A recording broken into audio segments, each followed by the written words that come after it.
Selamat siang Tribuners, Anda sedang menyaksikan live update Tribun News bersama saya Firda Ananda. Siang ini kan kami sajikan informasi terkini dan menarik untuk Anda yang dilaporkan secara langsung oleh reporter kami di lapangan. Dan inilah live update selengkapnya.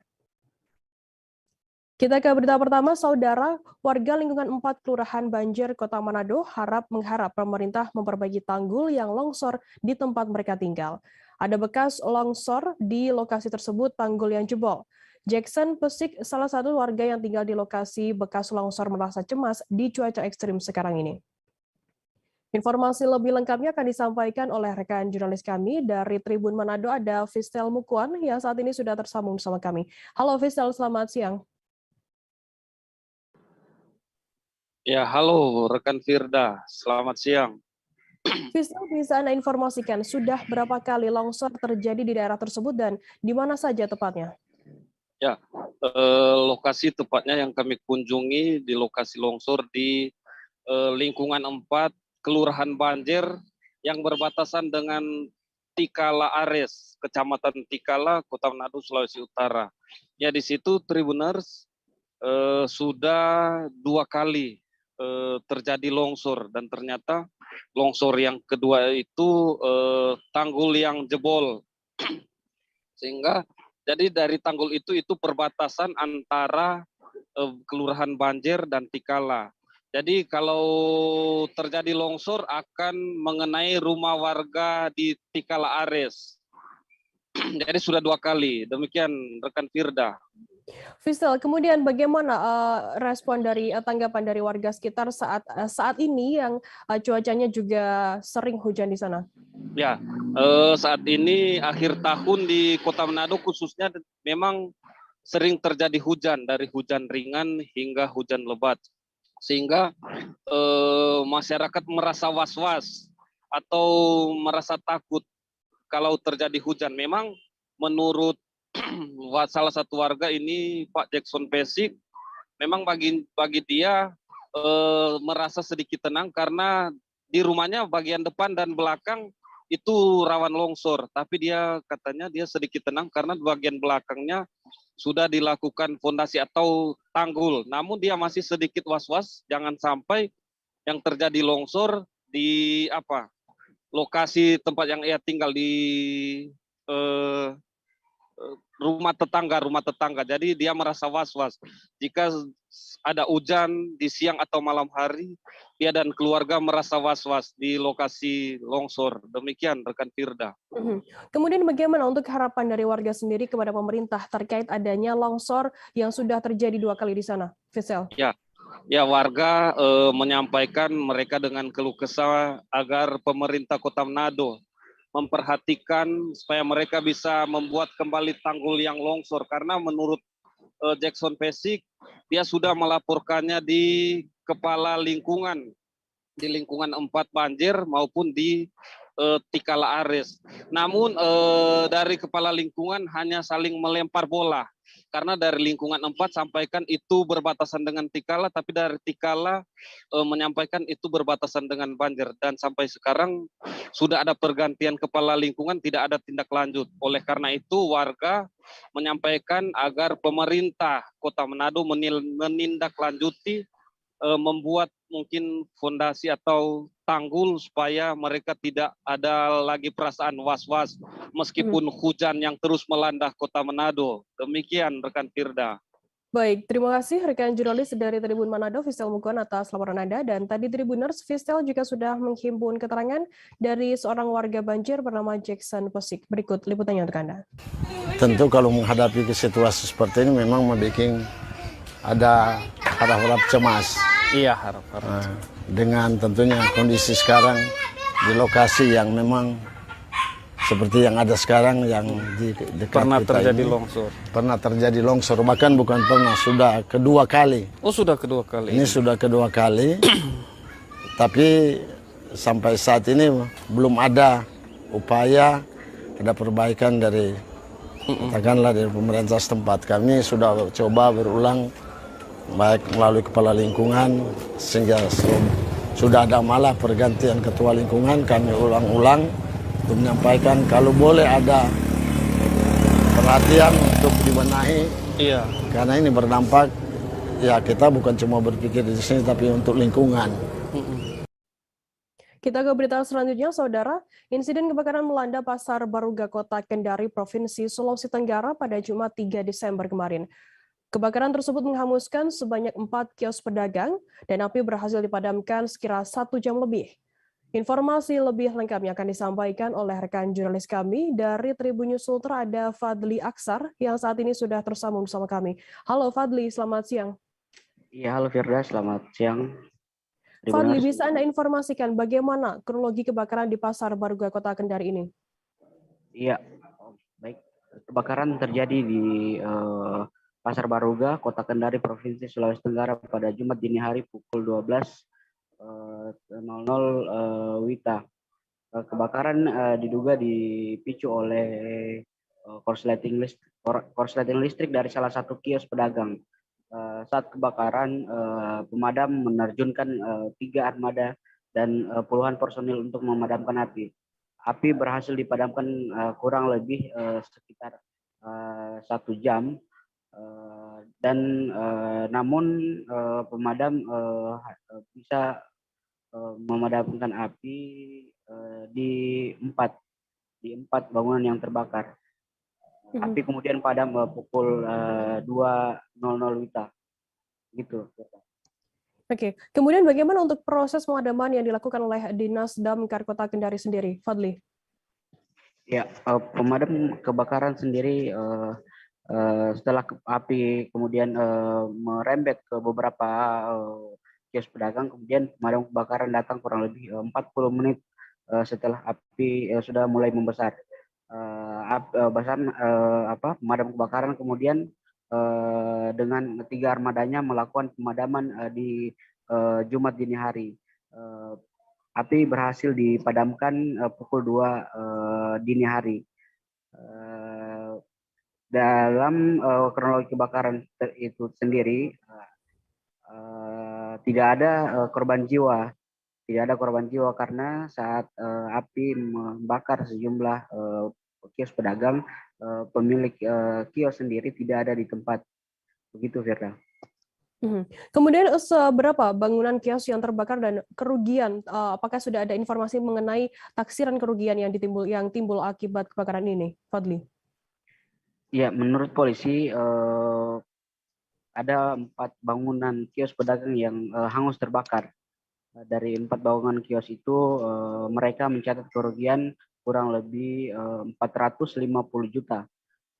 Bangunan yang terbakar itu merupakan pedagang pakaian yang dimana sudah ditinggalkan oleh penghuninya, begitu, oleh pedagang sendiri. Gitu. Baik, terima kasih rekan jurnalis dari Tribun News Ultra, Fadli Aksar, atas laporan Anda. Selamat bertugas kembali. Kita beralih ke informasi selanjutnya, Saudara. Kebakaran terjadi di 2 lokasi berbeda di Jayapura, Papua, yakni di Distrik Abepura dan Distrik Heram pada Jumat 3 Desember. Kebakaran pertama di Distrik Abepura yang terjadi sekira pukul 9:30 waktu Indonesia Barat. Kemudian sementara kebakaran kedua terjadi di Jalan Kemiri, Kelurahan Hedam, Distrik Heram. Informasi lebih lengkapnya akan disampaikan oleh rekan jurnalis kami dari Tribun Papua, ada Hendrik yang saat ini sudah tersambung bersama kami. Halo, selamat siang Hendrik. Halo, selamat siang rekan Firda dan juga Tribuners. Hendrik, bisa Anda informasikan bagaimana kronologi kebakaran yang terjadi pada Jumat kemarin? Oke rekan Firda, terima kasih. Dapat saya informasikan bahwa dari hasil wawancara bersama Kabid Damkar maupun pagi tadi saya sempat konfirmasi ke pihak kepolisian, di mana dugaan awal terkait kebakaran di 2 wilayah tersebut, yakni akibat konsleting listrik ya, oleh sebab itu bisa terjadi kebakaran di 2 titik yang berada di Kota Jayapura. Begitu rekan Firda. Bagaimana untuk terkait penyebab? Apakah sudah diketahui terkait dugaan kuat penyebab kebakaran yang terjadi di 2 wilayah tersebut? Iya rekan Firda, untuk di tempat kebakaran pertama di belakang Pasar Yotefa, yakni diduga kuat konsleting listrik ya, di mana bangunan di situ sangat berdempetan. Oleh sebab itu, dari hasil wawancara bersama Kabid Damkar, ia menjelaskan bahwa diduga kuat konsleting listrik dari salah satu rumah kos-kosan yang berada di Pasar Yotefa. Begitu rekan Firda. Untuk di lokasi kedua, apakah juga sudah diketahui mengenai penyebab kejadian kebakaran ini? Ya, untuk di lokasi kedua, tepatnya di belakang Korem Padang Bulan, di mana saya pagi tadi konfirmasi langsung kepada Kapolsek Heram. Ia menjelaskan masih dalam tahap penyelidikan, yang mana mereka sudah ada tim dari unit reskrim Polsek Heram, diterjunkan langsung ke salah satu rumah dinas yang berada di Padang Bulan Nabepura ini untuk melakukan penyelidikan terkait dugaan kebakaran. Begitu rekan Firda. Kemudian Hendrik, bisa Anda informasikan terkait apakah tim pemadam juga mengalami kesulitan begitu saat menghadapi kejadian kebakaran dalam sehari ini? Iya, rekan Firda, untuk tim damkar sendiri sangat mengalami kesulitannya, di mana pada saat di lokasi pertama ini banyak warga yang sangat menghambat aktivitas dari tim damkar sendiri, bagaimana jalur tersebut dipele oleh warga dengan sangat disayangkan karena mereka menghambat aktivitas dari tim damkar sendiri dengan maju ke depan untuk merekam video maupun sangat menghambat aktivitas dari tim damkar sendiri. Begitu rekan Firda. Mungkin bisa Anda informasikan apa saja yang terbakar di dua wilayah tersebut, Hendrik? Oke rekan Firda, untuk yang terbakar kalau di wilayah pertama yakni ada 8 petak rumah kos dengan jumlah kira-kira kamar 37. Dan untuk di tempat titik kedua kebakaran yakni di belakang Padang Bulan, yakni satu unit rumah dinas yang dimiliki oleh salah satu staf di Universitas Cendrawasih. Begitu rekan Firda. Kemudian Hendrik, apakah juga ada korban jiwa begitu ataupun korban luka akibat kebakaran tersebut? Untuk korban jiwa dari lokasi pertama tidak ada korban jiwa ya, di mana hanya ada satu korban yang mengalami luka melepuh, namun sudah ditangani oleh pihak kesehatan, dan untuk di kebakaran di titik kedua tidak ada korban jiwa. Begitu rekan Firda. Baik, terima kasih rekan jurnalis dari Tribun Papua, Hendrik, atas laporan Anda, dan tadi Tribuners Hendrik juga sudah menghimpun keterangan dari Kabid Damkar Kota Jayapura, Margareta Veronica. Berikut liputannya untuk Anda. Kami informasikan, kami dapat laporkan bahwa kejadian kebakaran di hari ini, yaitu hari Jumat, telah terjadi kebakaran di Pasar Yotefa di bagian sebelah kiri dekat kawasan pemukiman yang pernah terbakar dulu. Ya, api informasi kami dapatkan jam 10:05 dari masyarakat, kemudian mobil kami, armada kami dibantu dengan mobil AWC menuju ke lokasi. Daerah sini merupakan daerah yang sangat mudah terbakar karena rata-rata berbahan kayu dan sangat disayangkan dengan daerah yang sangat padat begini tentu sangat berpotensi terjadinya kebakaran. Karena apa? Pertama, bahan material bangunan itu sendiri, dan yang kemudian yang kedua sangat berpotensi karena apa? Berdempetan, rumah yang berdempetan nyaris akan terjadi penyambungan listrik liar. Kita tidak tahu apakah penyambungan listrik di sini baik atau tidak, sesuai dengan SNI atau tidak. Kemudian yang ketiga, dengan adanya pertumbuhan penduduk ini, maka tingkat kewaspadaan, tingkat kehati-hatian dari masyarakat tentunya sangat kurang. Dan kemudian yang ketiga, yang berikutnya lagi, momen-momen Natal ini kan tentu tingkat kesibukan masyarakat semakin tinggi, apalagi artinya aktivitas ibu-ibu untuk menyiapkan segala macam persiapan untuk Natal, dan kami lihat di sini rata-rata tempat pemukiman dari para pedagang, sehingga ada kemungkinan human error. Kalau untuk kemungkinan kedua adalah karena konsleting. Namun di sini melalui media ini kami minta untuk masyarakat tingkatkan kewaspadaan dan kehati-hatian. Tribuners, seusai jeda kami akan kembali dengan informasi menarik lainnya, tetaplah di Live Update. Oke, apa kabar Bang Arif di sini untuk strateginya? Kalau saya sendiri di game week 37 ini yang semalam baru mulai, saya udah pasti. Sebenarnya aku nggak ngerasain penangkapan atau penggerbegan atau apapun itu. Karena gitu, posisinya aku kriteria. Jadi kita mengenal disebut dengan stroke yang tidak berdarah dengan stroke yang berdarah. Stroke yang tidak berdarah itu biasanya ditandai dengan adanya penyumbatan. Kalau itu terjadi di sini mungkin pikirnya tidak ke situ kali ya. Tapi kalau di Korea atau di Kamboja itu ada beberapa paper yang saya itu Mas, ya, dulunya tukang koran. Oh gitu ya. Tukang koran. Ya, saya baca itu Pak. Tuh kan pernah baca kan? Ya. Jadi kalau saya jadi pangdam itu udah bersyukur banget. Si anak ini dijadikan sebagai tersangka begitu. Ya, kalau ini kita bicara yang di luar kasus Sebongondo ya. Dengan nama hujan shower, di mana terdapat batas jelas antara daerah hujan dan tidak hujan yang biasanya terjadi pada fase awal mature stage atau tahap berbahaya itu Kang. Jadi mulai artinya terjadinya perlembekan. Nah itu untuk penetrasi akan sulit. Gitu ya. Dok, saya ini menurut saya memang tidak mudah bukan urusan tanah diambil. Kalau misalnya Amerika Serikat sekarang, Rasulullah mengatakan di dalam sebuah hadis bahwa berpuasa di 6 hari Syawal itu. Oke, apa kabar Bang Ariski di sini untuk strateginya? Kalau saya sendiri di Jumit 37 ini yang semalam baru mulai, saya udah sebenarnya aku nggak ngerasain penangkapan atau penggerbegan atau apapun itu, karena gitu posisinya aku kriteria. Jadi kita mengenal disebut dengan stroke yang tidak berdarah dengan stroke yang berdarah. Stroke yang tidak berdarah itu biasanya ditandai dengan adanya penyumbatan. Kalau itu terjadi di sini mungkin pikirnya tidak ke situ kali ya, tapi kalau di Korea atau di Kamboja itu ada beberapa paper yang saya itu Mas, ya, dulunya tukang koran. Oh gitu ya. Tukang koran. Ya, saya baca itu Pak. Tuh kan pernah baca kan? Ya. Jadi kalau saya jadi Pangdam itu udah bersyukur banget. Si anak ini dijadikan sebagai tersangka begitu. Ya, kalau ini kita bicara yang di luar kasus Sebongombo ya. Dikenal dengan nama hujan shower, di mana terdapat batas jelas antara daerah hujan dan tidak hujan yang biasanya terjadi pada fase awal mature stage atau tahap Berbahaya dewasa. itu Kang.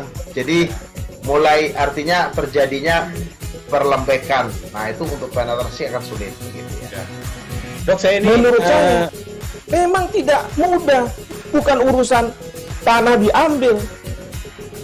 Kalau misalnya Amerika Serikat sekarang, Rasulullah mengatakan dalam sebuah hadis bahwa berpuasa di 6 hari Syawal itu. Oke, apa kabar Bang Ariski di sini untuk strateginya?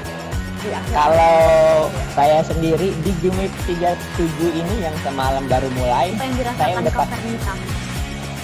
sebenarnya aku nggak ngerasain penangkapan atau penggerbegan atau apapun itu, karena gitu posisinya aku kriteria. Jadi kita mengenal disebut dengan stroke yang tidak berdarah dengan stroke yang berdarah. Stroke yang tidak berdarah itu biasanya ditandai dengan adanya penyumbatan. Kalau itu terjadi di sini mungkin pikirnya tidak ke situ kali ya, tapi kalau di Korea atau di Kamboja itu ada beberapa paper yang saya itu Mas, ya, dulunya tukang koran. Oh gitu ya. Tukang koran. Ya, saya baca itu Pak. Tuh kan pernah baca kan? Ya. Jadi kalau saya jadi Pangdam itu udah bersyukur banget. Si anak ini dijadikan sebagai tersangka begitu. Terima kasih Anda masih bersama kami di Live Update. Kita beralih ke informasi selanjutnya, Saudara. Sriwijaya Dempo Enduro atau SD yang merupakan event bersepeda yang digelar di Kota Pagar Alam adalah event perdana yang digelar untuk mempromosikan sektor pariwisata di Kota Pagar Alam. Event yang digelar dengan 3 kategori yaitu kategori Enduro, King of Mountain, dan Fun Bike ini direncanakan akan menjadi event nasional oleh pihak Kementerian Pariwisata dan Ekonomi Kreatif. Informasi lebih lengkapnya akan disampaikan oleh rekan jurnalis kami dari sripoku.com, ada Wawan yang saat ini sudah tersambung bersama kami. Halo, selamat siang Wawan. Siang Firda. Ya, Wawan, bisa Anda informasikan mengapa Kementerian Pariwisata ini memilih event Sriwijaya Dempo Enduro ini digelar di Pagar Alam? Ya, terima kasih. Kementerian memilih atau ini adalah kegiatan dari pemerintah kota dengan dana dari Provinsi Sumatera Selatan. Memang event ini digelar untuk memulihkan kembali sektor pariwisata yang memang terpuruk selama masa pandemi ini. Memang saat ini memang kondisi Kota Pagar Alam yang notabene adalah perbukitan dan pegunungan memang sangat cocok untuk event Sriwijaya Dempo Enduro ini. Pemkot juga mengambil kesempatan ini untuk mengajukan bahwa event ini menjadi event nasional. Kemudian Wawan, apa tujuan acara ini digelar di Pagar Alam sendiri? Nah itu tadi, tujuannya sendiri adalah untuk mengenalkan Kota Pagar Alam sebagai salah satu destinasi wisata di Sumatera Selatan. Memang Kota Pagar Alam memiliki banyak destinasi wisata, mulai dari wisata alam, air terjun, wisata olahraga, bahkan ada wisata sejarah yang saat ini menjadi andalan, yaitu banyaknya situs-situs megalit yang sudah berumur ribuan tahun. Tujuannya memang agar Pagar Alam lebih dikenal secara nasional maupun regional. Wawan, bisa Anda informasikan berapa total peserta yang ikut dalam event ini dan dari mana saja mereka? Baiklah, bahwa untuk event ini diikuti oleh 18 provinsi yang ada di Indonesia. Provinsi paling jauh yaitu dari Lombok. Sedangkan provinsi terdekat ada dari Jambi, Bengkulu, Lampung, dan beberapa provinsi tetangga. Event ini diikuti oleh sebanyak 300 atlet sepeda, baik profesional maupun yang pemula, Firda. Baik, terima kasih rekan jurnalis dari Seripaku.com, Wawan, atas laporan Anda. Selamat bertugas kembali. Kita beralih ke informasi selanjutnya, Saudara. Dalam rangka memperingati Hari Noken Sedunia ke-9, Klub Pecinta Alam atau CPA, Hiroshi dan Komunitas Noken Papua, Konopa, menggelar pelatihan rajut Noken. Hal ini dilakukan untuk tetap melestarikan nilai dan budaya dari Noken. Dalam pelatihan melibatkan remaja dari tingkat SD, SMP, SMA di kota dan Kabupaten Jayapura. Informasi lebih lengkapnya akan disampaikan oleh rekan jurnalis kami dari Tribun Papua, ada Kelvin Erar yang saat ini sudah tersambung bersama kami. Halo Kelvin. Halo Firda dan juga Tribunas. Ya, Kelvin, bisa Anda informasikan, bisa Anda jelaskan begitu terkait pelatihan Noken tersebut? Baik Firda, terkait pelatihan Noken tersebut ini yang dilaksanakan di Kabupaten Jayapura, ini dalam rangka memperingati Hari Noken Sedunia, di mana pelatihan tersebut juga melibatkan seluruh remaja mulai dari tingkat SD, SMP, hingga SMA yang melibatkan untuk mereka bagaimana bisa mengerti dan belajar tentang nilai-nilai budaya terkait Noken ini sendiri hingga bagaimana bisa merajut Noken tersebut. Demikian, Firda. Kemudian bagaimana untuk antusiasme dari para remaja ini yang ikut dalam pelatihan merajut Noken ini, Kelvin? Baik Firda, antusias para remaja yang ikut dalam pelatihan merajut Noken ini sendiri cukup baik, atau di mana para remaja ini yang terlihat juga sangat ingin tahu bagaimana merajut Noken itu sendiri. Dan mereka terlihat juga dengan terus-menerus ingin berusaha dan bisa mengetahui bagaimana juga nilai-nilai budaya yang ada tersimpan di dalam Noken tersebut. Demikian Firda. Kemudian selain ikut pelatihan begitu, apakah juga ada kegiatan lain yang diikuti oleh para remaja ini dalam rangka memperingati Hari Noken Sedunia ini, Kelvin? Baik Firda, selain kegiatan pelatihan tersebut, para remaja juga diajak untuk melihat pepohonan-pepohonan yang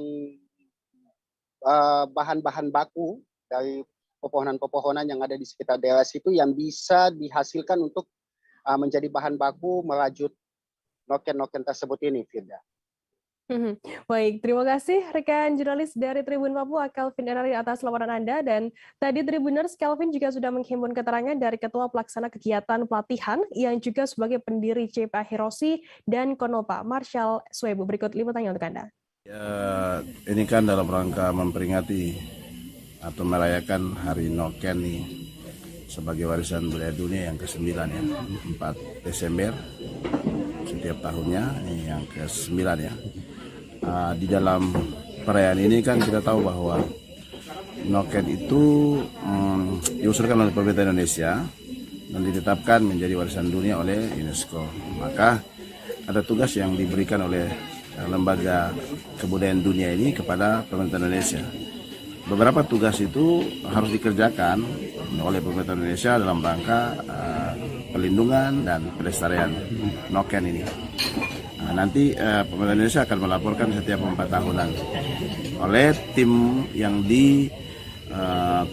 koordinir oleh Kementerian Pendidikan dan Kebudayaan Indonesia begitu.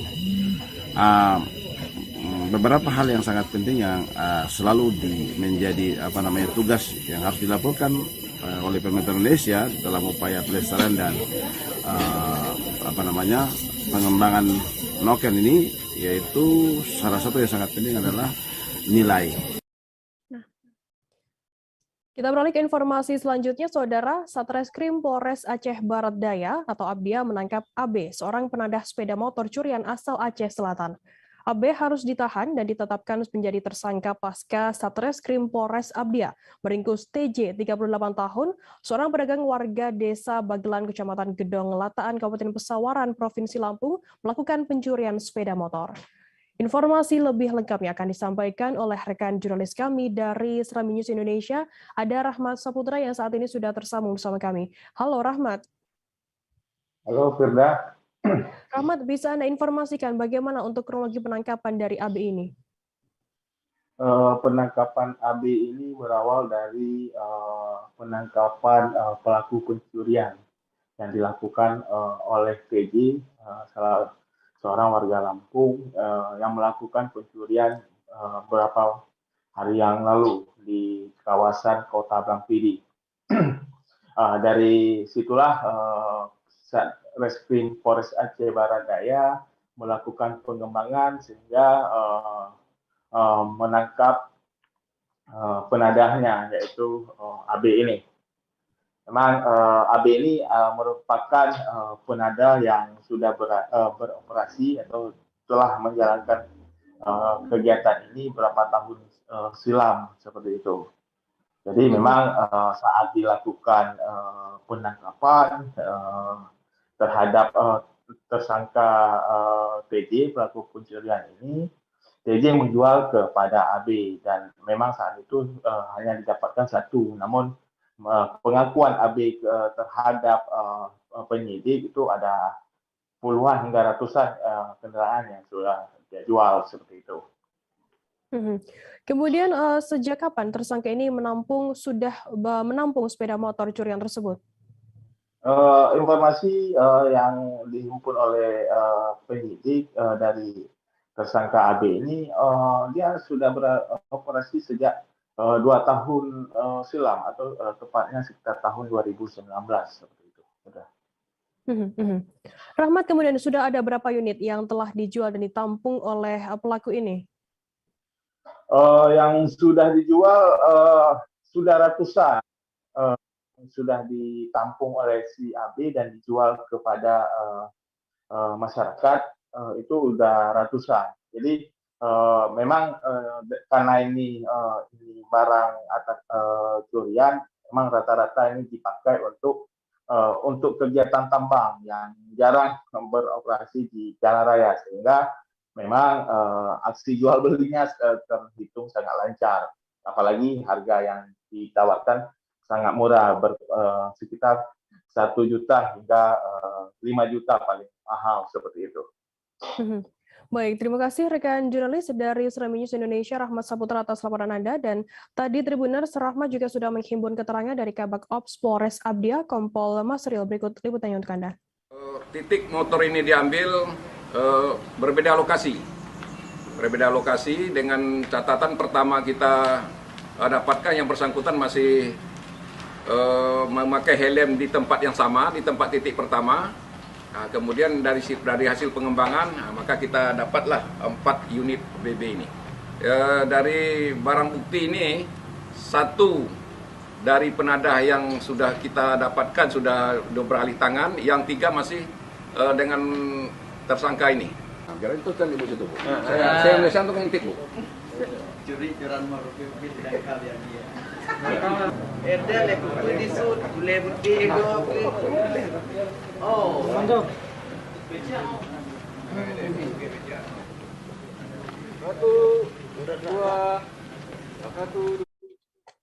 Seusai jeda kami akan kembali dengan informasi menarik lainnya, tetaplah di Live Update. Oke, apa kabar Bang Ariski di sini untuk strateginya? Kalau saya sendiri di Game Week 37 ini yang semalam baru mulai, saya udah sebenarnya aku nggak ngerasain penangkapan atau penggerebegan atau apapun itu, karena gitu posisinya aku kriteria. Jadi kita mengenal disebut dengan stroke yang tidak berdarah dengan stroke yang berdarah.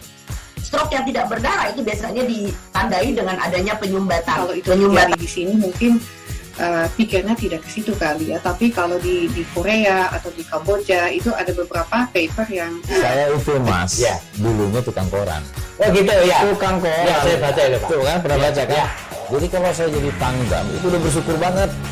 Si anak ini dijadikan sebagai tersangka begitu.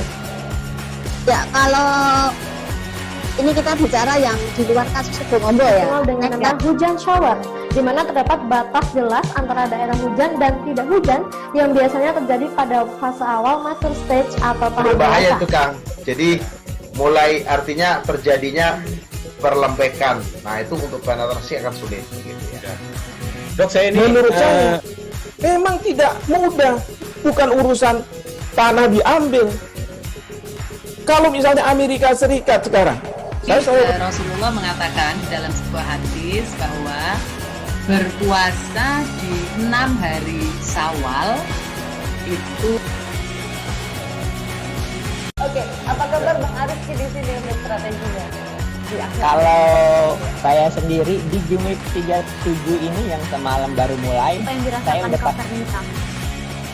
sebenarnya aku nggak ngerasain penangkapan atau penggerebegan atau apapun itu, karena gitu posisinya aku kriteria.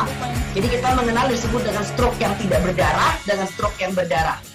Stroke yang tidak berdarah itu biasanya ditandai dengan adanya penyumbatan. Kalau itu terjadi di sini mungkin pikirnya tidak ke situ kali ya, tapi kalau di Korea atau di Kamboja itu ada beberapa paper yang saya itu mas, ya dulunya tukang koran. Oh gitu ya. Tukang koran. Ya saya baca itu Pak. Tuh kan pernah baca kan? Ya. Jadi kalau saya jadi tanggam itu udah bersyukur banget. Si anak ini dijadikan sebagai tersangka begitu. Ya kalau ini kita bicara yang di luar kasus Sebong Ombo ya. Dengan nama hujan shower. Terima kasih Anda masih bersama kami di Live Update. Kita beralih ke informasi selanjutnya, Saudara.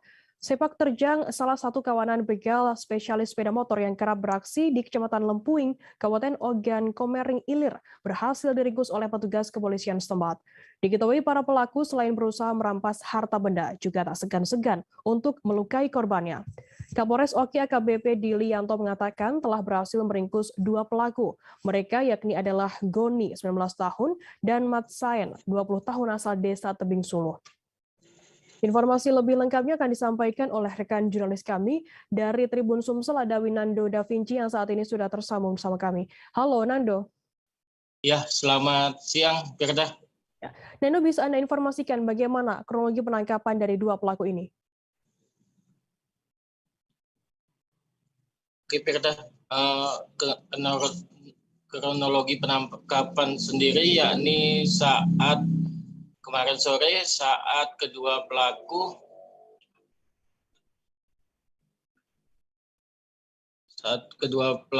ini menaiki mobil pick up dan oleh tim Macan Komering Polres Oki dilakukan penangkapan dan keduanya mengiyakan bahwa kejadian tersebut memang dilakukannya dan sudah beberapa kali dilakukan hingga mereka tertangkap. Sudah berapa kali, terhitung sudah berapa kali kedua pelaku ini melakukan pembegalan di sana? Kalau dari keterangan yang didapat, kedua pelaku ini sudah berbekal senjata api dan sudah cukup meresahkan. Kejadian atau laporan yang diterima yaitu sudah 2 kali. Kejadian pertama yaitu pada Senin 28 Juni lalu di Jalan Lintas Timur Desa Daborejo, Kecamatan Lempuing.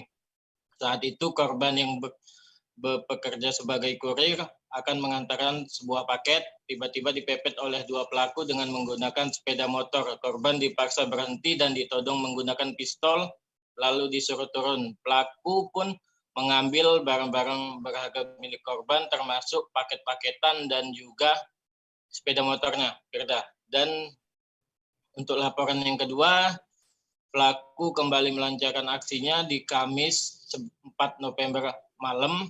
Saat itu kedua pelaku mengambil sepeda motor yang tengah terparkir di halaman rumah korban bernama Suryanto dengan cara merusak kunci kontak sepeda motor dan kemudian dibawa kabur oleh kedua pelaku. Diketahui juga Firda untuk salah satu pelaku yaitu Mat Saen baru sekitar 3 hari keluar dari lapas kelas 2A Kayu Agung dan tepat kemarin sore ditangkap kembali, Firda. Salah satu pelaku berarti memang adalah seorang residivis kasus yang sama begitu. Untuk pasalnya sendiri yang dijatuhkan kepada kedua tersangka ini bisa Anda informasikan? Oke, Firda, menurut keterangan Kapolres Oki AKBP Dilianto didampingi Kasat Reskrim AKP Sabtai Kayanto bahwa kedua pelaku diyakini dan benar-benar melakukan tindak pidana pencurian disertai kekerasan, dan keduanya dikenakan pasal 363 ayat 1 KUHP dengan ancaman 9 tahun penjara, dan pasal 36 ayat 2 yaitu pencurian kendaraan dengan hukuman ancaman maksimal 12 tahun penjara, Firda. Baik, terima kasih rekan jurnalis dari Tribun Sumsel Winando atas laporan Anda, dan tadi Tribuners Nando juga sudah menghimpun keterangan dari Kasat Reskrim AKP Sabta Ekayanto dan juga Rahman, seorang korban. Berikut liputannya untuk Anda.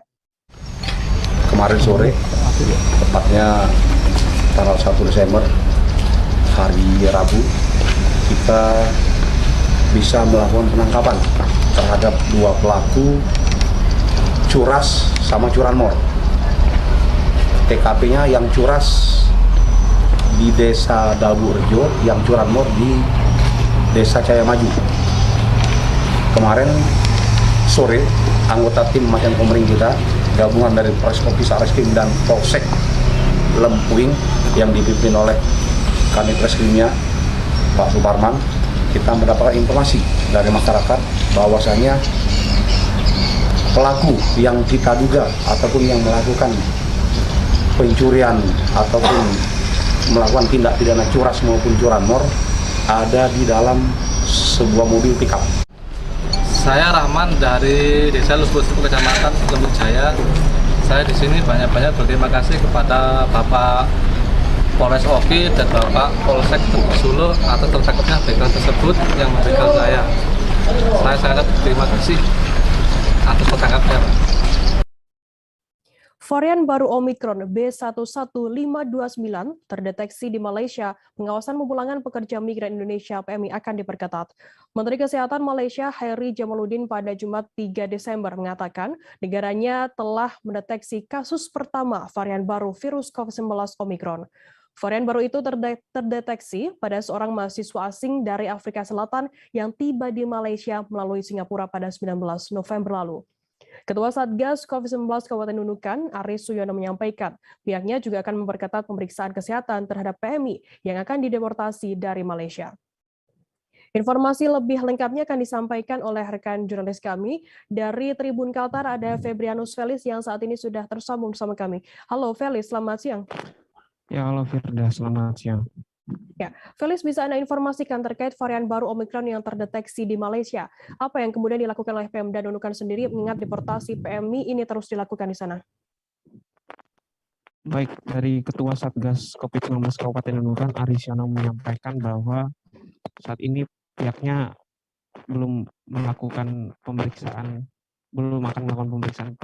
terkait dengan pemulangan atau deportasi dari PMI dari pekerja migran Indonesia, maksud saya dari Malaysia ke Indonesia melalui Kabupaten Nunukan. Mengingat belum ada laporan mengenai kapan akan dideportasi PMI tersebut. Namun pihaknya senantiasa akan melakukan pengetatan pemeriksaan seperti biasanya terhadap pekerja migran Indonesia yang berasal dari Tahu Malaysia. Seperti mulai dari pada saat tiba di Nunukan nanti akan dilakukan pemeriksaan terhadap swab PCR yang sudah mereka bawa dari Tahu Malaysia. Kemudian setelah itu akan dilakukan antigen, dan untuk angka ini dilakukan untuk melakukan pemeriksaan terhadap mereka yang dimana terjangkit ataupun terkena virus COVID-19 dalam perjalanan. Bila mana ada yang reaktif akan dilakukan di daerah. Ini setelah rapid antigen akan dilakukan juga swab PCR terhadap mereka. Begitu. Felis, sebelumnya mungkin bisa sebentar audio Anda tidak terdengar jelas oleh kami dari studio dan juga Tribuners di rumah.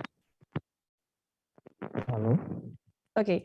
Kemudian apakah ada kebijakan baru begitu terkait pemeriksaan kesehatan dan pemerintah Malaysia untuk memulangkan PMI ke Indonesia, Felis? Dari keterangan dari staf penerangan sosial budaya Konsulat RI di Tawau Indonesia menunjukkan bahwa sampai saat ini untuk wilayah Sabah sendiri termasuk di wilayah kerjanya itu belum ada laporan ditemukannya varian Omikron. Namun yang saya ketahui saat ini memang pemerintah Malaysia menyebarkan kebijakan untuk larangan untuk masuk bagi warga negara asing dari 8 negara. baik itu dari Afrika Selatan, Botswana, Eswatini, Lesotho, Mozambik, Zambia, Zimbabwe, dan Malawi. Larangan itu dikecualikan untuk warga negara Malaysia dan penduduk selawatan jangka panjang.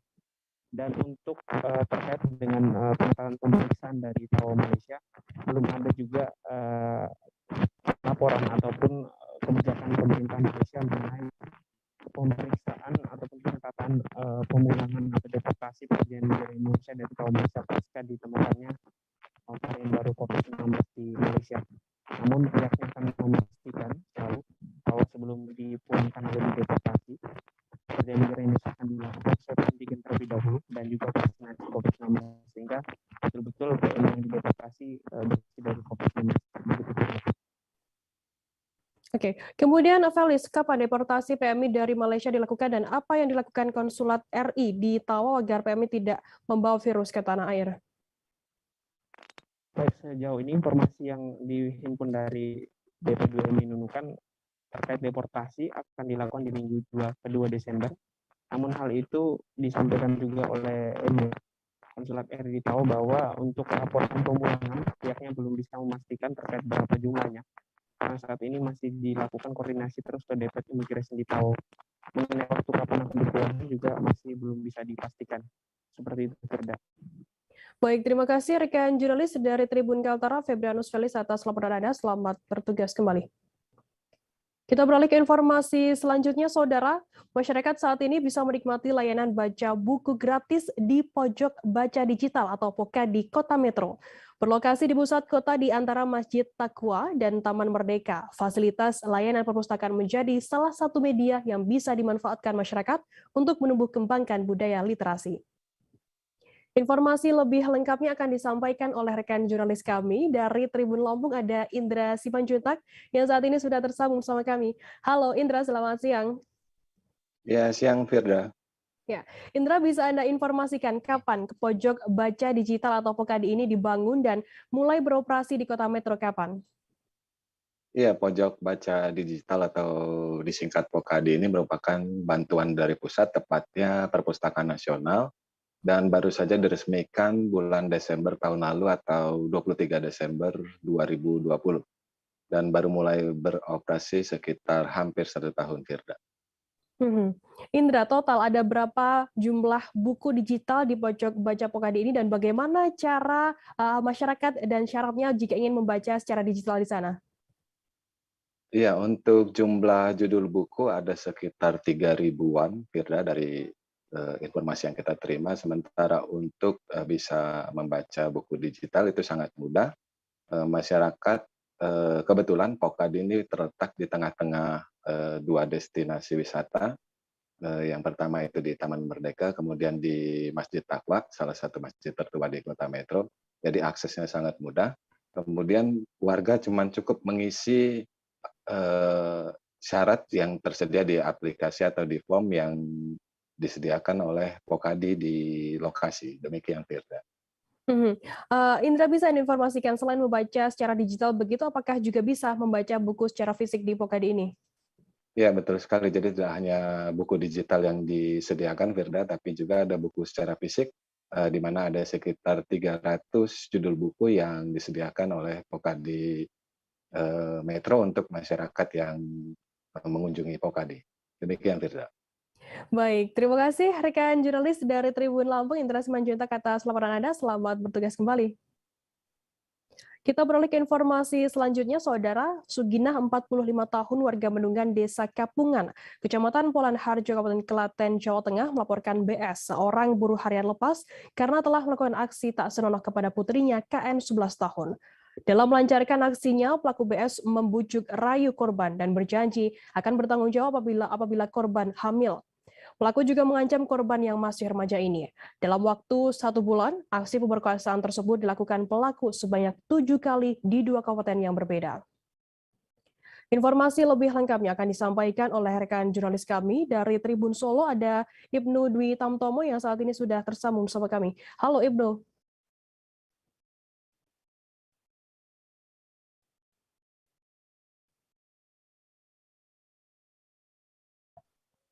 Halo, Rekan Firda. Ya. Ibnu, bisa informasikan apa yang dilakukan oleh pelaku ini sehingga korban ini mau menuruti perintah dari tersangka sendiri? Jadi begini, pelaku sendiri bekerja di sekitar rumah korban. Jadi saat orang tua lengah, pelaku berusaha untuk dekati korban dan membujuk rayu korban dengan cara bahwa pelaku menyampaikan bahwa aku sayang dengan kamu. Apabila kamu nanti hamil, nanti aku akan tetap bertanggung jawab. Begitu, Gerda. Kemudian apa yang membuat orang tua korban ini curiga sehingga melaporkan BS ke pihak kepolisian? Oke, jadi orang tua korban sendiri mencurigai karena korban sering keluar pada jam malam. Jadi tadi telah disampaikan sebanyak 7 kali korban dan pelaku telah melakukan persetubuhan, dan orang tua korban mulai cemas karena ada perbedaan sikap dan perilaku dari korban dan sering pergi keluar malam. Kemudian apakah pelaku ini berdasarkan informasi yang Anda dapat begitu, apakah pelaku ini juga memiliki penyimpangan seksual begitu, Ibnu? Dari press release yang digelar di Polres Klaten, kemarin disampaikan bahwa korban kemungkinan memiliki penyimpangan perilaku seks karena umur korban sendiri masih menginjak remaja, yaitu 11 tahun, dan korban saat ini masih duduk di kelas 6 SD. Oke, baik. Terima kasih rekan jurnalis dari Tribun Solo, Ibnu Dwi Tamtomo, atas laporan Anda. Selamat bertugas kembali. Tribuners, seusai jeda kami akan kembali dengan informasi menarik lainnya. Tetaplah di Live Update. Oke, apa kabar Bang Ariski di sini untuk strateginya? Kalau saya sendiri di Jumip 37 ini yang semalam baru mulai, saya udah sebenarnya aku nggak ngerasain penangkapan atau penggerbegan atau apapun itu. Karena gini loh, posisinya aku kriteria. Jadi kita mengenal disebut dengan stroke yang tidak berdarah dengan stroke yang berdarah. Stroke yang tidak berdarah itu biasanya ditandai dengan adanya penyumbatan. Kalau itu terjadi di sini mungkin pikirnya tidak ke situ kali ya. Tapi kalau di Korea atau di Kamboja itu ada beberapa paper yang saya itu Mas, ya, dulunya tukang koran. Oh gitu ya. Tukang koran. Ya, saya baca itu Pak. Tuh kan pernah baca kan? Ya. Jadi kalau saya jadi pangdam itu udah bersyukur banget. Si anak ini dijadikan sebagai tersangka begitu. Ya, kalau ini kita bicara yang di luar kasus Sebongombo ya. Dengan nama hujan shower, di mana terdapat batas jelas antara daerah hujan dan tidak hujan yang biasanya terjadi pada fase awal mature stage atau tahap berbahaya itu Kang. Jadi mulai artinya terjadinya perlembekan. Nah itu untuk penetrasi akan sulit. Gitu ya. Dok, saya ini menurut saya memang tidak mudah, bukan urusan tanah diambil. Kalau misalnya Amerika Serikat sekarang, Rasulullah mengatakan dalam sebuah hadis bahwa berpuasa di 6 hari Syawal itu. Oke, apa kabar Bang Ariski di sini untuk strateginya? Kalau saya sendiri di Jumip 37 ini yang semalam baru mulai, saya udah sebenarnya aku nggak ngerasain penangkapan atau penggerbegan atau apapun itu. Karena gini loh, posisinya aku kriteria. Jadi kita mengenal disebut dengan stroke yang tidak berdarah dengan stroke yang berdarah.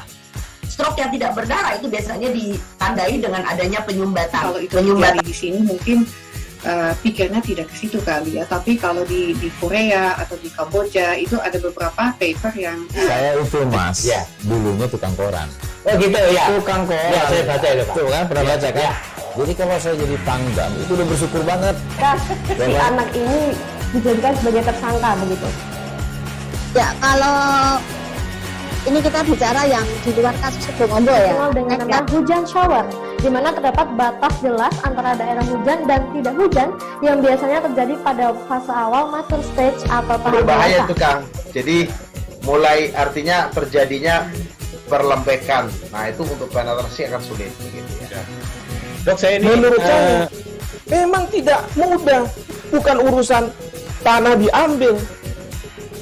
Kalau misalnya Amerika Serikat sekarang, Rasulullah mengatakan dalam sebuah hadis bahwa berpuasa di 6 hari Syawal itu. Oke, apa kabar Bang Ariski di sini untuk strateginya? Kalau saya sendiri di Game Week 37 ini yang semalam baru mulai, saya udah sebenarnya aku nggak ngerasain penangkapan atau penggerebegan atau apapun itu, karena gitu posisinya aku kriteria. Jadi kita mengenal disebut dengan stroke yang tidak berdarah dengan stroke yang berdarah.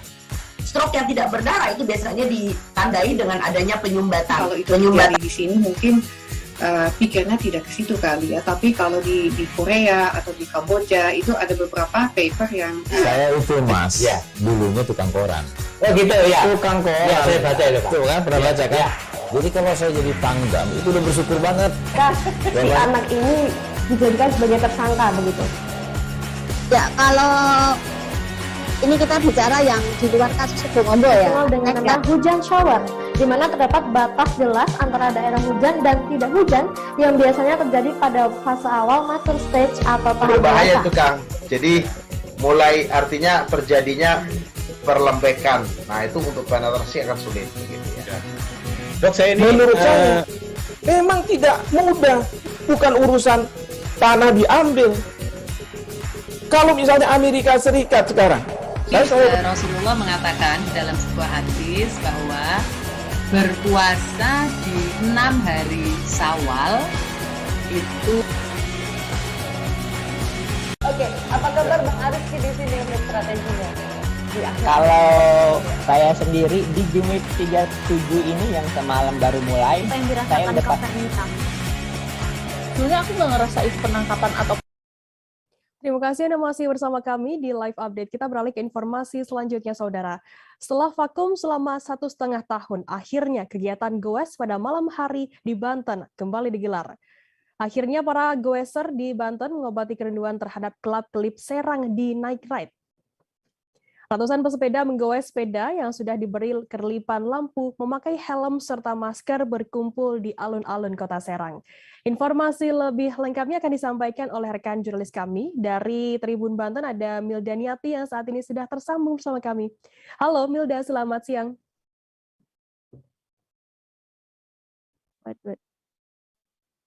Halo rekan Firda dan Tribuner, selamat siang. Ya. Milda, bisa Anda jelaskan apa sebenarnya Serang Night Ride ini? Ya, berdasarkan informasi yang dihimpun dari Program Manajer Ekotransport Indonesia, Doni Pasarahadian, beliau mengatakan bahwasanya Serang Night Ride adalah wadah kolaborasi yang berada di bawah naungan komunitas pesepeda. Nah, selain itu juga mereka mengkampanyekan Ekotransport Indonesia dengan yang bergerak di bidang ramah lingkungan. Begitu rekan Firda. Sejak kapan sudah digelar adanya Serang Night Ride ini? Ya, Serang Night Ride ini digelar pertama kali di tahun 2018 dan terakhir kali mengadakan goes yaitu di akhir bulan sekitar 2019 begitu. Namun sempat vakum lantaran pandemi COVID-19 sekitar 1,5 tahun, dan ini tadi malam itu adalah kali perdana dilaksanakannya lagi Serang Night Ride. Begitu rekan Firda. Milda, mungkin bisa Anda informasikan berdasarkan pantauan Anda di lapangan begitu, bagaimana suasana goes perdana setelah vakum selama 1,5 tahun? Ya, goes itu disambut oleh antusiasme mulai dari para muda-mudi, kemudian orang tua dan para komunitas yang ada di Serang, Pandeglang, Tangerang, Rangkas, Cilegon, Anyer dan lainnya. Mereka ikut bergabung, sekitar ada 350 lebih peserta yang hadir dalam Serang Night Ride tersebut. Begitu rekan Firda. Baik, terima kasih rekan jurnalis dari Tribun Banten, Milda Niati atas laporan Anda. Selamat bertugas kembali. Ya. Kita beralih ke informasi selanjutnya, Saudara. Polda Kalimantan Timur menggelar lomba orasi unjuk rasa, memperebutkan Piala Kapolri pada Sabtu 4 Desember hari ini. Kegiatan tersebut dilaksanakan secara nasional dalam rangka memperingati Hari Hak Asasi Manusia yang jatuh pada tanggal 10 Desember mendatang. Lomba tersebut bertujuan untuk memberikan ruang dan wadah kepada masyarakat dalam menyampaikan aspirasi dan ekspresinya.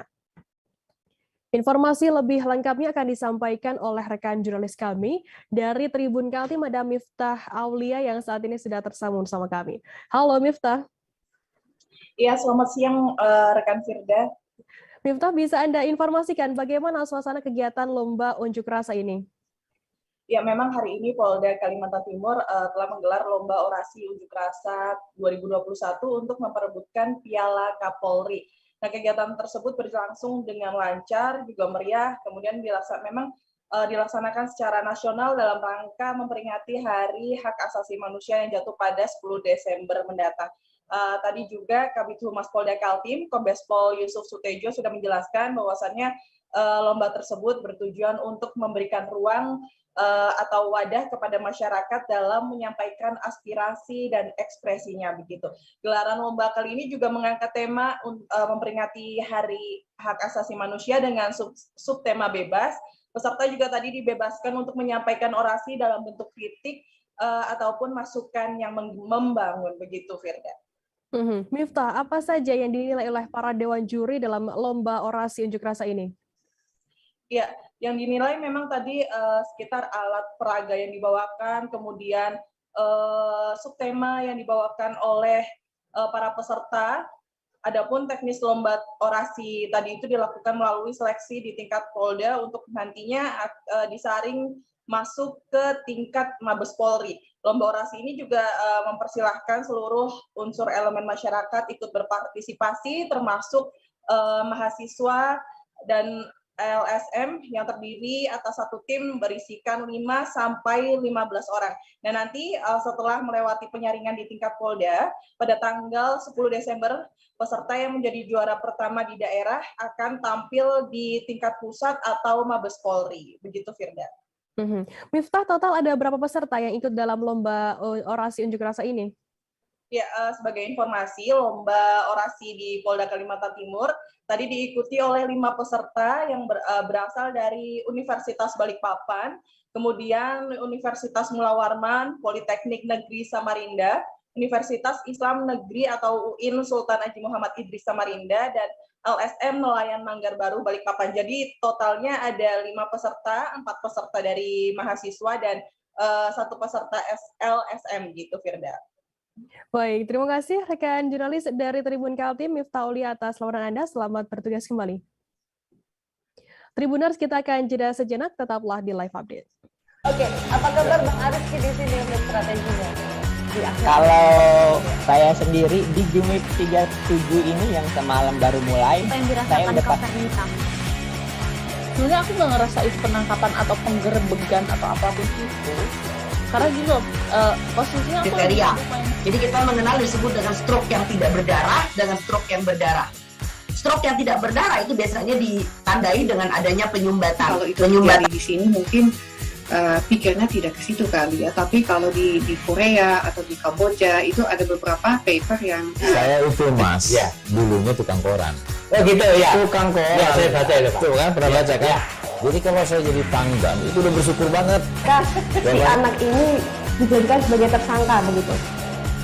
Ya, kalau ini kita bicara yang di luar kasus Sebongombo ya. Dengan nama hujan shower, di mana terdapat batas jelas antara daerah hujan dan tidak hujan yang biasanya terjadi pada fase awal mature stage atau tahap berbahaya itu Kang. Jadi mulai artinya terjadinya perlembekan. Nah itu untuk penetrasi akan sulit. Gitu ya. Dok, saya ini menurut saya memang tidak mudah, bukan urusan tanah diambil. Kalau misalnya Amerika Serikat sekarang, Rasulullah mengatakan dalam sebuah hadis bahwa berpuasa di 6 hari Syawal itu. Oke, apa kabar Bang Ariski di sini untuk strateginya? Kalau saya sendiri di Jumip 37 ini yang semalam baru mulai, saya udah pasti. Sebenarnya aku nggak ngerasain penangkapan atau penggerebegan atau apapun itu. Karena gini loh, posisinya aku kriteria. Jadi kita mengenal disebut dengan stroke yang tidak berdarah dengan stroke yang berdarah. Stroke yang tidak berdarah itu biasanya ditandai dengan adanya penyumbatan. Kalau itu terjadi di sini mungkin pikirnya tidak ke situ kali ya. Tapi kalau di Korea atau di Kamboja itu ada beberapa paper yang saya itu Mas, ya, dulunya tukang koran. Oh gitu ya. Tukang koran. Ya, saya baca itu Pak. Tuh kan pernah baca kan? Ya. Jadi kalau saya jadi Pangdam itu udah bersyukur banget. Si anak ini dijadikan sebagai tersangka begitu. Ya, kalau Ini kita bicara yang di luar kasus Sebongombo ya. Dikenal dengan nama hujan shower, di mana terdapat batas jelas antara daerah hujan dan tidak hujan yang biasanya terjadi pada fase awal mature stage atau tahap Berbahaya dewasa. itu Kang. Jadi mulai artinya terjadinya perlembekan. Nah itu untuk penetrasi akan sulit. Gitu ya. Dok, saya ini menurut saya memang tidak mudah. Bukan urusan tanah diambil. Kalau misalnya Amerika Serikat sekarang, Rasulullah mengatakan dalam sebuah hadis bahwa berpuasa di 6 hari Syawal itu. Oke, apa kabar Bang Ariski di sini untuk strateginya? Kalau saya sendiri di Jumit 37 ini yang semalam baru mulai, Apa yang saya dirasakan udah Kapten Hitam? Sebenarnya aku nggak ngerasa itu penangkapan atau penggerbegan atau apapun itu. Karena gini loh, posisinya. Terima kasih Anda masih bersama kami di live update. Kita beralih ke informasi selanjutnya, Saudara. Penemuan orok bayi menggegerkan warga di pemakaman Jalan Andi Tondro 6, Kecamatan Tamalate, Makassar pada Jumat 3 Desember sore. Orok bayi yang belum diketahui jenis kelaminnya itu ditemukan pertama kali oleh petugas kuburan. Sang petugas kuburan, Alaudin Daeng Roa, mengatakan ia menemukan orok bayi itu setelah melihat adanya kerumunan anjing. Informasi lebih lengkapnya akan disampaikan oleh rekan jurnalis kami dari Tribun Timur, ada Muslimin Emba yang saat ini sudah tersambung bersama kami. Halo Emba. Ya, Firda. Ya, Emba, bisa Anda informasikan seperti apa kronologi penemuan orok bayi tersebut? Ya, Firda, pada pada sore kemarin itu berlangsung penemuan orok bayi di pekuburan warga, tepatnya di Jalan Andi Tondro, Kota Makassar. Itu penemuan orok itu tepat di pekuburan warga, yaitu di tengah semak belukar. Diketahui orok itu kerumunan orok bayi sudah dalam kondisi meninggal. Firda. Kemudian bisa Anda informasikan terkait kondisinya seperti apa pada saat itu orok bayi tersebut? Bayi tersebut sebelum dievakuasi ataupun setelah dievakuasi itu sudah terbelah begitu akibat dimangsa beberapa anjing. Sebelum anjing ini sudah diusir oleh penjaga makam begitu. Jadi orok bayi ini keberadaannya diketahui setelah anjing ini sudah mulai memangsa orok bayi itu, dan saat ini orok bayi tersebut yang belum diketahui juga jenis kelaminnya sudah dibawa ke RS Bayangkara. Firda. Mungkin bisa Anda informasikan bagaimana kemudian tindak lanjut dari pihak kepolisian setelah adanya penemuan orok bayi tersebut? Ya, untuk pihak aparat kepolisian masih menyelidiki terkait siapa pelaku pembuang dari orok bayi itu yang diduga oleh orang tuanya sendiri, dan motif sementara oleh polisi dari berpengalaman dari beberapa kasus sebelumnya itu diduga dari hasil hubungan gelap. Baik, terima kasih rekan jurnalis dari Tribun Timur Muslimin Emba atas laporan Anda. Selamat bertugas kembali. Kita beralih ke informasi selanjutnya, Saudara. Kecelakaan lalu lintas terjadi di Jalan Lintas Sumatera, kilometer 2021, Desa Merak Batin, Kecamatan Natar, Kabupaten Lampung Selatan pada Jumat 3 Desember. Pengendara sepeda motor bernama Emi Mardiana tewas tertabrak truk tronton. Sebelum kecelakaan, Emi yang berstatus sebagai mahasiswi tersebut terlebih dahulu terjatuh akibat motornya menghantam lubang di Jalinsum.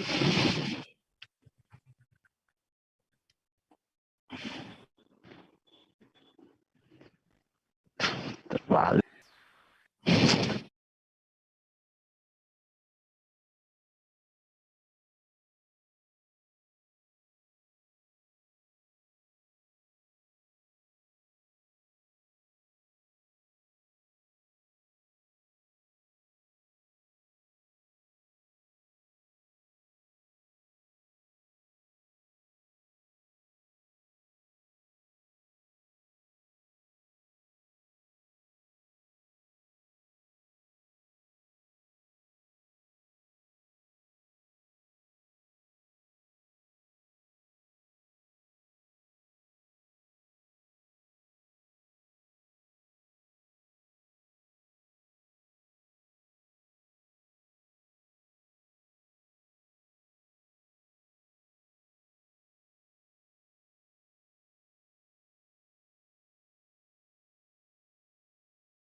Penemuan orok bayi menggegerkan warga di pemakaman Jalan Andi Tondro 6, Kecamatan Tamalate, Makassar pada Jumat 3 Desember.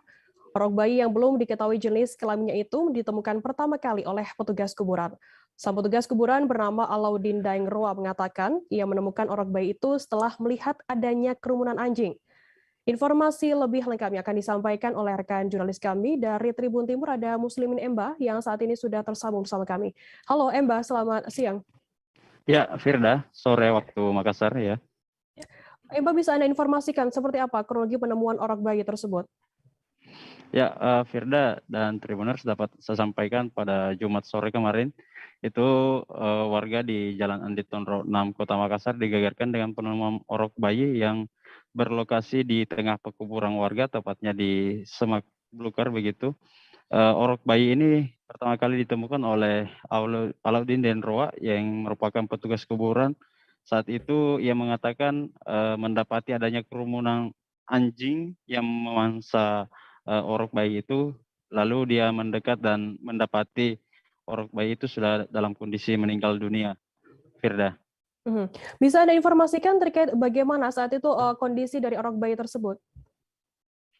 Ya, untuk pantauan di lokasi kemarin itu kondisinya sudah kurang utuh lagi karena beberapa bagian tubuhnya itu sudah dimangsa beberapa ekor anjing yang berkerumun di sekitar lokasi sebelum warga mendapati. Saat ini orok bayi itu sudah dievakuasi oleh tim Dokpol Polda Sulsel ke Rumah Sakit Bayangkara untuk pemeriksaan lebih lanjut. Firda. Bagaimana kemudian tindak lanjut dari pihak kepolisian sendiri terkait adanya penemuan orok bayi tersebut, Mbak?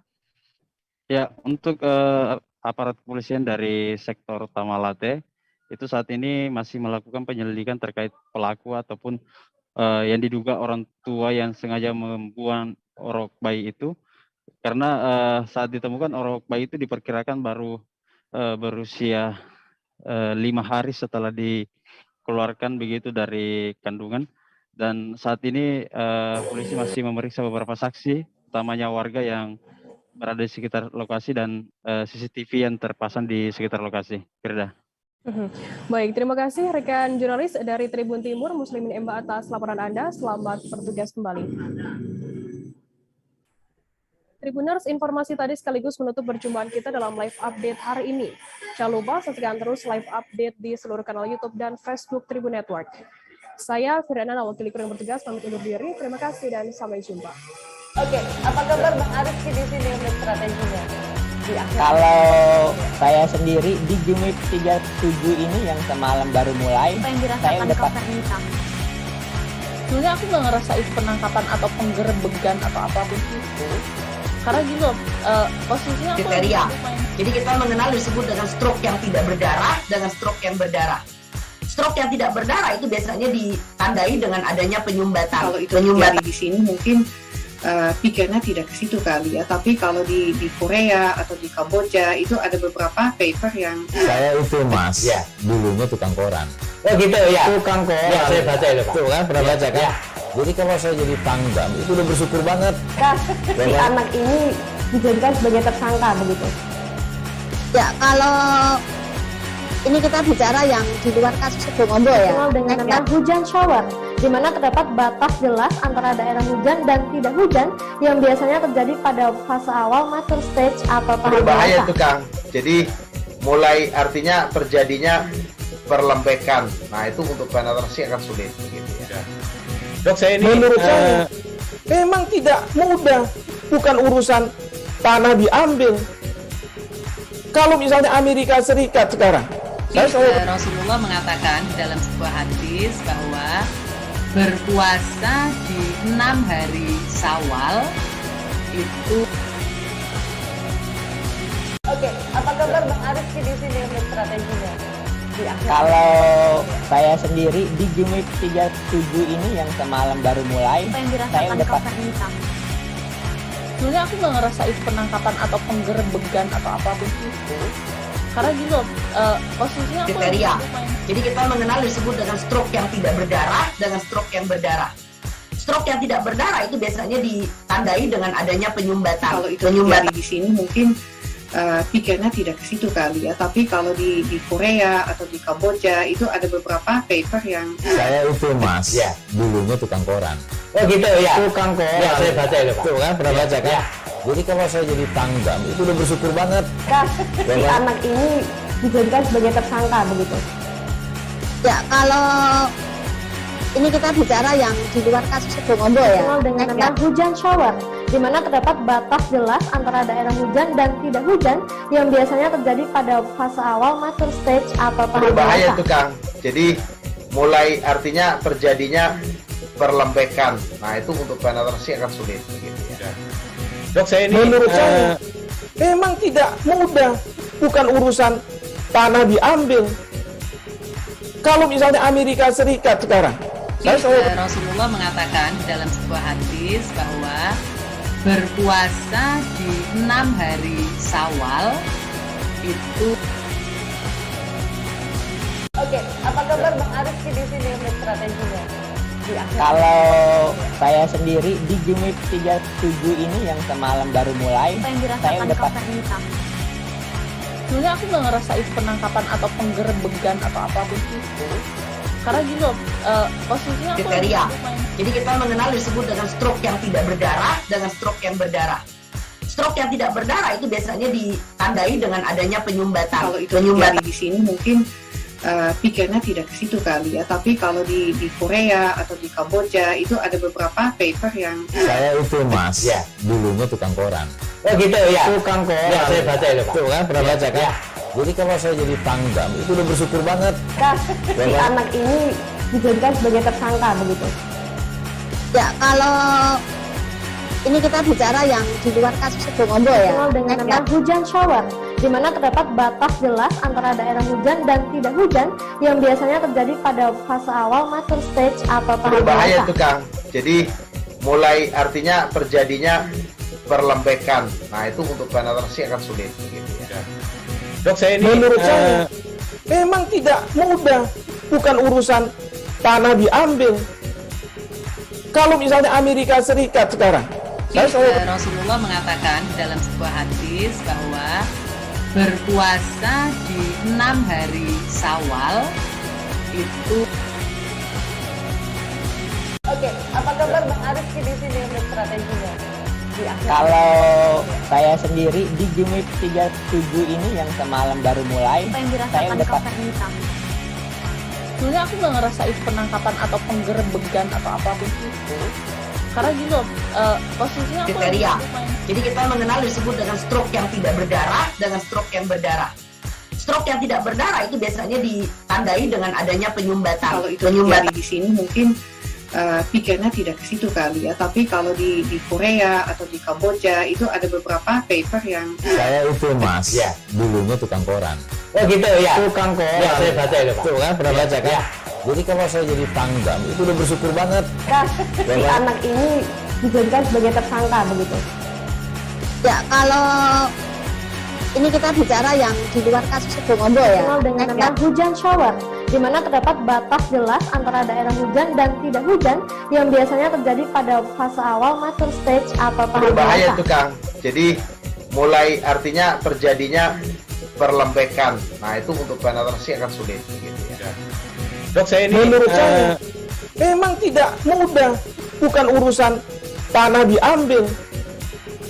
Kalau misalnya Amerika Serikat sekarang, Rasulullah mengatakan dalam sebuah hadis bahwa berpuasa di 6 hari Syawal itu. Oke, apa kabar Bang Ariski di sini untuk strateginya? Kalau saya sendiri di Jumip 37 ini yang semalam baru mulai, saya udah pasti. Sebenarnya aku nggak ngerasain penangkapan atau penggerebegan atau apapun itu. Karena gini loh, posisinya aku kriteria. Jadi kita mengenal disebut dengan stroke yang tidak berdarah dengan stroke yang berdarah. Stroke yang tidak berdarah itu biasanya ditandai dengan adanya penyumbatan. Kalau itu terjadi di sini mungkin pikirnya tidak ke situ kali ya. Tapi kalau di Korea atau di Kamboja itu ada beberapa paper yang saya itu Mas, ya, dulunya tukang koran. Oh gitu ya. Tukang koran. Ya, saya baca itu Pak. Tuh kan pernah baca kan? Ya. Jadi kalau saya jadi pangdam itu udah bersyukur banget. Si anak ini dijadikan sebagai tersangka begitu?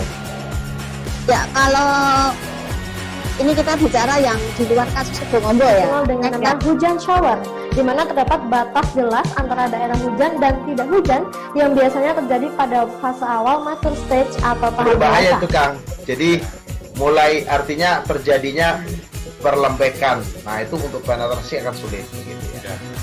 Dok, saya ini menurut saya memang tidak mudah, bukan urusan tanah diambil.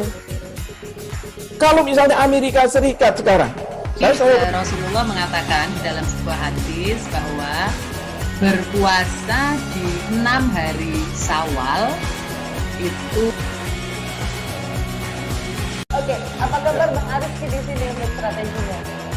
Kalau saya sendiri di Jumit 37 ini yang semalam baru mulai, Apa yang saya dirasakan udah Kak Fernita? Sebenarnya aku nggak ngerasain penangkapan atau penggerebegan atau apapun itu, karena gini loh, posisinya aku kriteria. Jadi kita mengenal disebut dengan stroke yang tidak berdarah dengan stroke yang berdarah.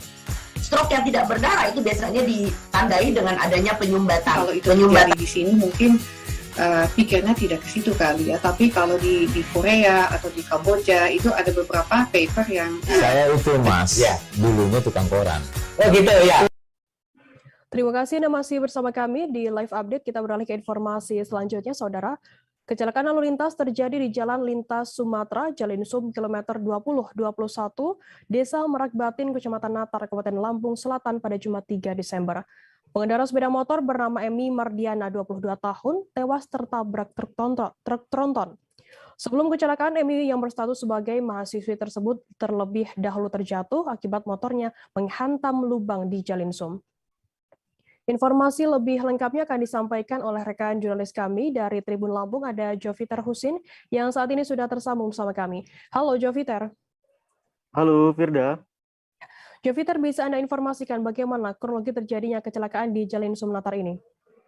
Ya, untuk kronologi dari informasi yang dihimpun, kecelakaan sendiri terjadi sekira pukul 7.30 hari Jumat kemarin, di mana korban mengemudikan sepeda motornya dari arah Bandar Agung menuju Bandar Lampung. Namun pada saat di lokasi kejadian atau tepatnya di KM 20 Jalan Lintas Sumatera, korban diduga hendak menghindari sebuah lubang, namun tak dapat menghindari dan akhirnya terjatuh ke sisi jalan. Nah, di saat yang bersamaan datang sebuah truk tronton melintas, namun tak dapat menghindari posisi korban yang sedang tergeletak tersebut. Sehingga dari informasi yang dihimpun bahwa ban truk tronton tersebut melindas kepala korban. Demikian, Firda. Bagaimana kemudian kondisi arus lalu lintas saat terjadinya kecelakaan tersebut? Apakah juga sopir truk tronton ini juga tidak bisa menghindari saat melintas jalan tersebut? Ya, seperti diketahui di Jalan Lintas Sumatera, tepatnya di KM 20 ini cukup ramai, termasuk juga kendaraan-kendaraan besar ataupun kendaraan berat dan kendaraan motor lainnya. Nah, diduga juga sopir ini tak dapat lagi menghindari karena berdekatan dengan waktunya. Demikian, Firda. Kemudian apa tindakan yang diambil oleh pihak kepolisian sendiri terhadap sopir truk tersebut? Ya, dari keterangan Kasat Lantas Lampung Selatan, AKP Edwin mengatakan bahwa sopir tersebut sudah diamankan beserta kendaraan atau truk tronton tersebut. Saat ini sopir masih dimintai keterangan untuk kronologis lengkap dan tindak lanjut dari aparat kepolisian. Demikian, Firda. Baik, terima kasih rekan jurnalis dari Tribun Lampung, Joviter Husin atas laporan Anda. Selamat bertugas kembali. Kita beralih ke informasi selanjutnya, Saudara. Puluhan pohon tumbang di kota Cirebon akibat hujan deras disertai angin kencang pada Jumat 3 Desember. Tak sedikit pohon tumbang yang menutupi badan jalan, dan puluhan petugas kini telah dikerahkan untuk penanganan pohon tumbang tersebut. Informasi lebih lengkapnya akan disampaikan oleh rekan jurnalis kami dari Tribun Cirebon, ada Ahmad Imam Baihaki yang saat ini sudah tersambung bersama kami. Halo Imam.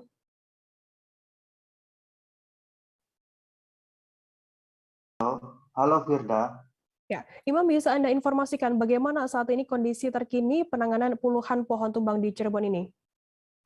Ya, saat ini puluhan petugas gabungan dari BPBD, Satpol PP, Dinas Perhubungan, Dinas PU, dan Tata Ruang, termasuk Dinas Permukiman Penduduk sedang menangani puluhan pohon tumbang di sejumlah ruas jalan di Kota Cirebon. Saat ini para petugas menggunakan gergaji mesin untuk memotong badan pohon yang tumbang, kemudian diangkut menggunakan truk untuk dibersihkan ranting-ranting maupun dedaunan yang berserakan. Beberapa pohon tumbang juga menimpa sejumlah rumah warga dan saat ini sedang ditangani para petugas. Dan dari pantauan di lapangan, beberapa ruas jalan yang sempat ditutup karena sedang dilakukan penanganan pohon tumbang mulai dibuka kembali dan masyarakat sudah bisa melintasi ruas jalan yang telah dibuka, misalnya dari mulai Jalan Pemuda, Jalan Cipto, Mangunkusumo, dan lainnya. Demikian, Firda. Kemudian bencana apa yang terjadi di Cirebon akibat hujan deras disertai angin kencang selain adanya puluhan pohon tumbang di sana? Ya, pada Jumat malam, wilayah Kota Cirebon diguyur hujan deras disertai angin kencang mengakibatkan beberapa bencana. Dari hasil asesmen BPBD Kota Cirebon, terdapat 20 bencana alam yang terdiri dari pohon tumbang, rumah ambruk, banjir, dan lainnya. Saat ini seluruh bencana tersebut telah ditangani dan pemerintah Kota Cirebon juga telah menginstruksikan kepada Dinas Sosial untuk menginventarisir apa saja yang dibutuhkan oleh korban, terutama yang rumahnya ambruk tertimpa pohon maupun tertiup angin kencang yang terjadi pada Jumat malam. Dan para petugas sudah membersihkan puing-puing rumah warga yang roboh sehingga diharapkan penanganannya selesai pada hari ini. Demikian, Firda. Baik, terima kasih rekan jurnalis dari Tribun Cirebon Ahmad Imam Baihaqi atas laporan Anda, dan tadi Tribuners Imam juga sudah menghimpun keterangan dari Sekda Kota Cirebon Agus Mulyadi. Berikut liputannya untuk Anda. Kalau kita inventarisir tadi Pak Kabar laporkan ada sekitar 20 titik dari berbagai macam kejadian ya, pohon tumbang, ada yang rumah rubuh, ada yang pohon tumbangnya menimpa ke jalan, ada yang ke rumah, kemudian ada beberapa banjir, ada yang juga kena orang. Jadi langkah yang sedang kami lakukan saat ini adalah melakukan pembersihan terhadap pohon tumbang yang melintang di jalan-jalan. Kita minta juga prioritas jalan-jalan protokol untuk dipinggirkan dulu, baru kemudian jalan-jalan kolektor lainnya yang punya kejadian. Nah, yang ketiga nanti kan dilihat juga yang menimpa yang menimpa rumah. Kami minta juga Dinsos untuk melakukan monitoring dan langkah-langkah seperlunya untuk penanganan apabila memang perlu dilakukan bantuan-bantuan yang bisa dilakukan dalam jangka cepat. Kemudian yang keempat, kita minta nanti apabila pohon-pohonnya, rantingnya sudah dipinggirkan yang rapi, kemudian nanti kita akan inventarisir dan akan mobilisasi armada yang kita miliki di berbagai dinas untuk melakukan pengangkutan. Tribuners, informasi tadi sekaligus menutup perjumpaan kita dalam live update hari ini. Jangan lupa saksikan terus live update di seluruh kanal YouTube dan Facebook Tribun Network. Saya Firda Ananda, mewakili kru yang bertugas, pamit undur diri. Terima kasih dan sampai jumpa. Oke, apa kabar Bang Ariski di sini untuk strateginya? Kalau jangan lupa like, subscribe, dan share ya.